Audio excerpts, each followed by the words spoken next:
राधे राधे। कई बार हम सोचते हैं कि हमारे जीवन में सिर्फ दुख ही दुख दिए हैं भगवान ने। पीड़ा, व्यथा, संघर्ष सिर्फ हमारे जीवन में ही लिखी है। बाकी सारी दुनिया, बाकी सारे लोग तो हंसी खुशी भरा जीवन जी रहे हैं। सब कितने खुश हैं। सिर्फ हम ही परेशान हैं। हमारे जीवन में ही दुख है। हर किसी को यही लगता है कि हमारा जीवन चुनौतियों से भरा हुआ है। हर नए कदम पर एक नई चुनौती, हर एक नए कदम पर एक नई चुनौती। हम पूरा जीवन सिर्फ चुनौतियों का सामना करते ही निकल जाएंगे। पर ऐसा नहीं है। हर किसी के जीवन में उसके हिस्से की चुनौतियां हैं। हर कोई दुखी है, पीड़ित है, व्यथा से भरा हुआ है। बस हमें अपने आप से पूछना है कि क्या सिर्फ हम ही दुखी हैं? बाकी सब खुशी भरा जीवन जी रहे हैं। मानव जीवन है।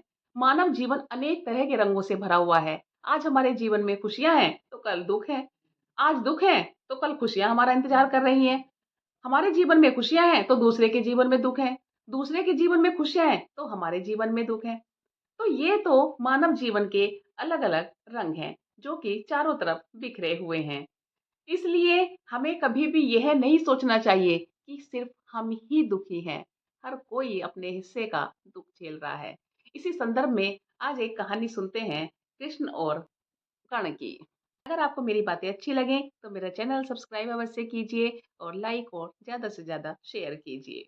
महाभारत में एक बार कर्ण ने श्री कृष्ण से पूछा कि मेरी माँ ने मुझे पैदा होते ही त्याग दिया।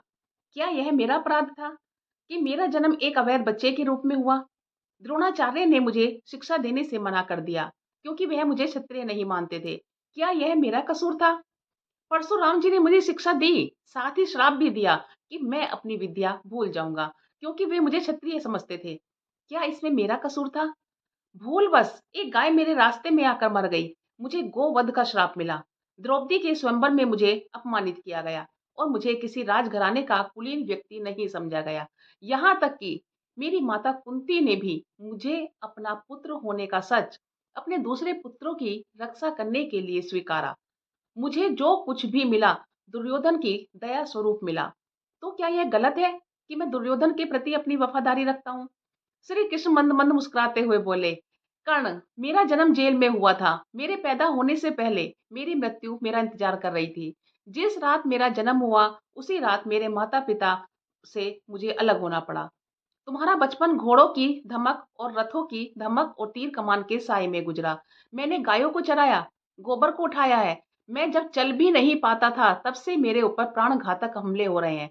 कोई सेना नहीं, कोई शिक्षा नहीं, कोई गुरुकुल नहीं, कोई महल नहीं। मेरे मामा ने मुझे अपना सबसे बड़ा शत्रु समझा। जब तुम अपनी वीरता के लिए अपने गुरु और समाज से प्रशंसा पाते थे, उस समय मेरे पास शिक्षा तक नहीं थी। बड़े होने पर मुझे ऋषि संदीपनी के आश्रम में जाने का अवसर मिला। तुम्हें अपनी पसंद की लड़की से विवाह करने का अवसर तो मिला, मुझे तो वह भी नहीं मिला। जो मेरी आत्मा में बसती थी, मुझे बहुत से विवाह राजनीतिक कारणों से उन स्त्रियों से करने पड़े थे जिन्होंने मैं जिन्हें मैंने राक्षस से छुड़वाया था। जरासंध के प्रकोप के कारण मुझे अपने परिवार को यमुना किनारे से ले जाकर सुदूर प्रांत में समुद्र के किनारे बसाना पड़ा। दुनिया ने मुझे कायर कहा।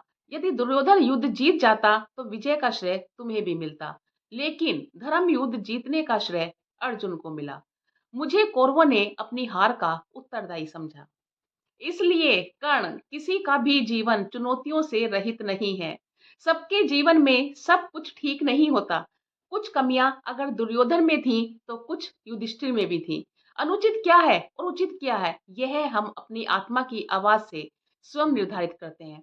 और इस बात से कोई फर्क नहीं पड़ता कि कितनी बार हमारे अधिकारों का हनन होता है।